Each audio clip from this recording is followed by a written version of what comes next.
Friends, welcome to your channel learn English. आज इस channel में हम एक बहुत ही अच्छा लेसन पढ़ने वाले हैं और ये लेसन हमारे लाइफ में बहुत ही इम्पैक्ट करता है। इसका जो भी सब्जेक्ट है वो ठीक है। आज हम जो ऐसे पढ़ने वाले हैं वो है ऑन सेइंग प्लीज़, और ये अल्फ्रेड जॉर्ज गार्डिनर के द्वारा लिखा गया है। Means the author of on saying please is Alfred George Gardiner.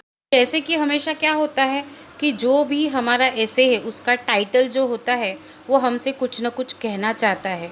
The title always want to say something each and every time.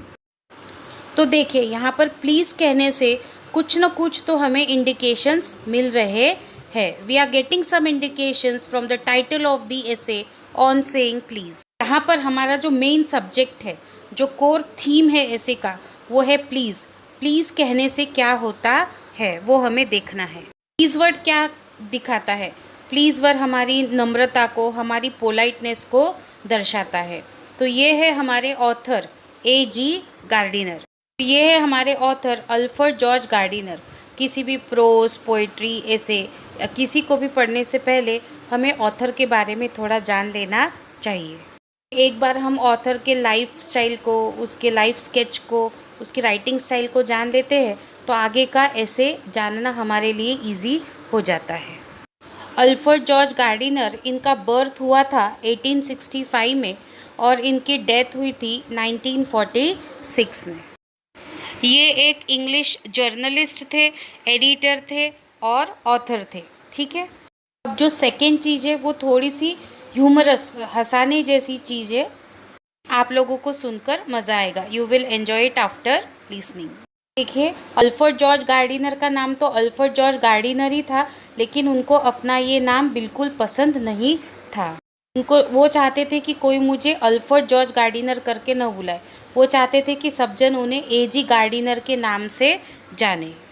Starting में अगर इनके करियर की बात की जाए, if we talk about his career, का स्टार्टिंग का जो करियर था वो एज अ न्यूज़पेपर एडिटर का काम करियर उन्होंने शुरू किया था। He started as an newspaper editor and he was very success in his work. उन्हें अपने काम में बहुत सफलता भी प्राप्त हुई। फिर इन्होंने धीरे धीरे सोचा कि अब वो अपना करियर एज अ राइटर, ऐसे राइटर के तौर पर शुरू करेंगे। तो उन्होंने ये ऐसे अपना पेन नेम, जो पेन नेम होता था वो था अल्फ़ा ऑफ द प्लो, इसके ऊपर शुरू किया। Started writing under the pen name alpha of the plough. अब एक बार इनकी राइटिंग स्टाइल के बारे में देख लेते हैं, जो बहुत इम्पॉर्टेंट होता है किसी भी राइटर, प्ले राइटर या आप कुछ भी बोले उनके बारे में जानने में। उनका जो राइटिंग स्टाइल था वो कॉन्वर्सेशनल स्टाइल था। कॉन्वर्सेशनल स्टाइल मतलब ऐसा लगता है कि ऑथर, हम एक दूसरे से हम लोग बातें कर रहे हैं। कॉन्वर्सेशन करना मीन्स एक दूसरे से बातें करना, ऐसी उनकी राइटिंग स्टाइल थी। ये था थोड़ा सा इंट्रोडक्शन अल्फ्रेड जॉर्ज गार्डिनर के बारे में। तो अब हम देखते हैं ये ऐसे ऑन सेइंग प्लीज़। ये दो मेन कैरेक्टर्स के ऊपर पूरा बेस है ये ऐसे का। एक तो है हमारा लिफ्टमैन, दूसरा है आपका पैसेंजर। सेइंग प्लीज़ ये दोनों के बीच में हुए एक इंसिडेंट के ऊपर बेस है। It is based on the incident between the liftman and the passenger. तो चलिए देखते हैं short summary on the essay on saying please. तो this essay is authored by A.G. Gardiner. तो ये एसे की शुरुआत कैसे होती है, स्टार्ट कैसे होता है? The essay starts with an incident of a liftman in a city office. तो एक सिटी ऑफिस में एक इंसिडेंट होता है एक लिफ्टमैन के साथ, who through a passenger out of his lift because he didn't use the word please.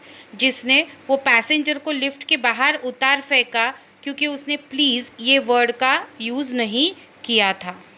देख लीजिए, एक छोटे छोटे वर्ड के यूज़ से कितने बड़े बड़े इंसिडेंट्स क्रिएट हो जाते हैं।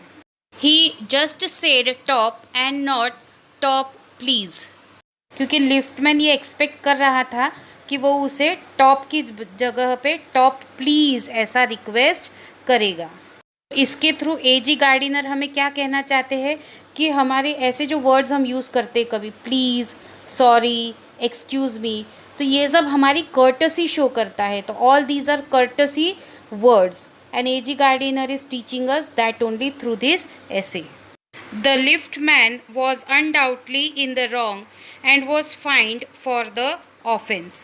तो लिफ्टमैन को हम इस ऑफेंस के लिए गलत भी कह रहे हैं और उसे फाइन भी पे करना पड़ता है। Discourtesy is not a legal offence. Discourtesy means असभ्यता। असभ्यता के लिए ऐसी कोई भी लीगल ऑफेंस यानी कोई भी ऐसी कानूनी कार्रवाई होगी ऐसा नहीं है। And it does not excuse assault and battery. ऐसा कोई एक्सक्यूज़ या असॉल्ट नहीं होता कि किसी को भी हम उठ कर मार दे या कुछ क्राइम क्रिएट कर दे। असॉल्ट एंड बैटरी यहाँ पे असॉल्ट एंड बैटरी ये एक फ्रेज़ है जिसका मतलब है allow you to attack anyone. मतलब ये नहीं कि कोई हमें प्लीज़ नहीं बोल रहा है या डिसकर्टियस हो रहा है तो इसका मतलब वो असभ्य है। No legal system could attempt to legislate against bad manners and therefore legally it is not a punishable offense. कोई लॉ भी नहीं हुआ है, बस यही सारी चीज़ें हैं जो यहाँ पर लिखी हुई है। बस इतना बात है कि आपको थोड़ा सा कर्टसी हम में होनी चाहिए। ये है कि ये पूरा का पूरा ऐसे ये एजी गार्डिनर ने हमारी कर्टसी इससे हमको बताई है कि किस तरह से कर्टसी वर्ड्स हमें यूज़ करने चाहिए जिससे हमारे मैनर्स दिखाई देते हैं। लास्ट में एजी गार्डिनर एक बहुत ही अच्छा कोट यूज़ करते हैं। Gardiner says we infect the world with our ill humours. Bad manners probably do more to poison the stream of the general life than all the in the calendar. इस quote के द्वारा उन्होंने ये कहा है कि हम जो लोग हैं इस पूरी दुनिया में कि हम पूरी दुनिया को संक्रमित करते हैं हमारे अहास्य से। ठीक है, हमारा बैड मैनर भी किसी पॉइजन से कम नहीं है। जो माहौल है, जो अहास्य है, वो हमारे माहौल को भी कभी कभी जहर से भी ज़्यादा ख़राब कर देता है। ठीक है, तो ये जो था ये इसका पूरा का पूरा समरी था। और तो अभी हम कोई भी ऐसे पढ़े या कुछ भी पकड़े, कोई भी एक क्वेश्चन एक ऐसे की थीम को लेकर उसमें पूछा जाता है। तो अब हम देखते हैं कि इसकी ऐसे की फर्स्ट थीम क्या है। तो फर्स्ट थीम इस ऐसे की है इम्पोर्टेंस ऑफ कर्टसी। नम्रता का महत्व क्या है, ये इस ऐसे की पहली थीम है। In on saying please he points out the value of good manner in social life and emphasizes the importance of courtesy and politeness in daily behavior. इस ऐसे में he means A.G. Gardiner points out the value of good manner. वो हमारे life में, social life में अच्छे बर्ताव का क्या इम्पोर्टेंस है, गुड मैनर्स का क्या इम्पोर्टेंस है वो बताते हैं। एंड एम्फोसाइजेस और ज़ोर देते हैं द इम्पोर्टेंस ऑफ कर्टसी जो मैं बार बार बोल रही थी, and politeness in daily behaviour कि नम्रता का और पोलाइटनेस का हमारे डेली बिहेवियर में क्या इम्पोर्टेंस है यह बताया गया है। सिंपल यानी एकदम सादे तरीके से, नेचुरल एंड एनेक्डोटल मैनर और बहुत ही सिंपल वे से ही means Gardiner shows how polite speech and manner sweeten कि अगर हम पोलाइट होते हैं तो हमारे तौर तरीके कितने मीठे हो जाते हैं। द एटमॉस्फेयर अराउंड, जो हमारे आसपास का जो माहौल है वो कितना अच्छा हो जाता है। And how discourtesy and ill manner spoil और पोल्यूटेड, और डिसकर्टसी हमारे आसपास के माहौल को और हमारे जो इल मैनर्स है वो कैसे ख़राब कर देता है, दूषित कर देता है, स्पॉइल कर देता है, पोल्यूट कर देता है। Now our second theme is value of manners कि हमारे तौर तरीके की कितनी वैल्यू है।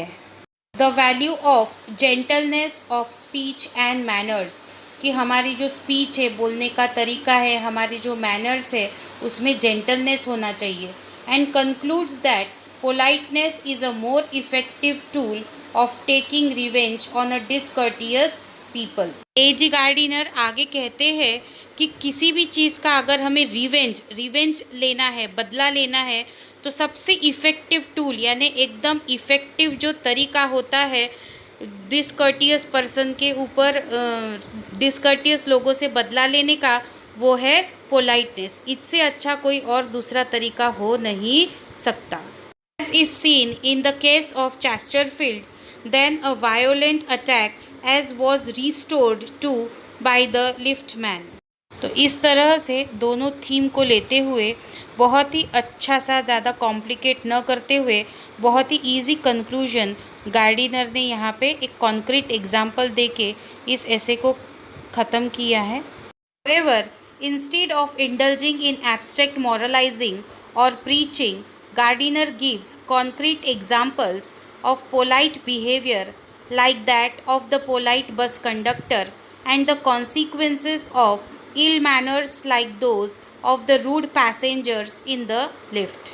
तरह से उस बस कंडक्टर को बुरा लगता है कि पैसेंजर उसे प्लीज़ नहीं बोलता है. तो सेकंड, एक पैसेंजर का और बस कंडक्टर का एग्जाम्पल दे के यहीं पर A.G. गार्डिनर अपना ये ऐसे ऑन सेइंग प्लीज़ conclude करते हैं. He finishes the essay on saying please by giving the two examples of the liftman and the bus conductor. Hope students you will understand the summary of the chapter in short.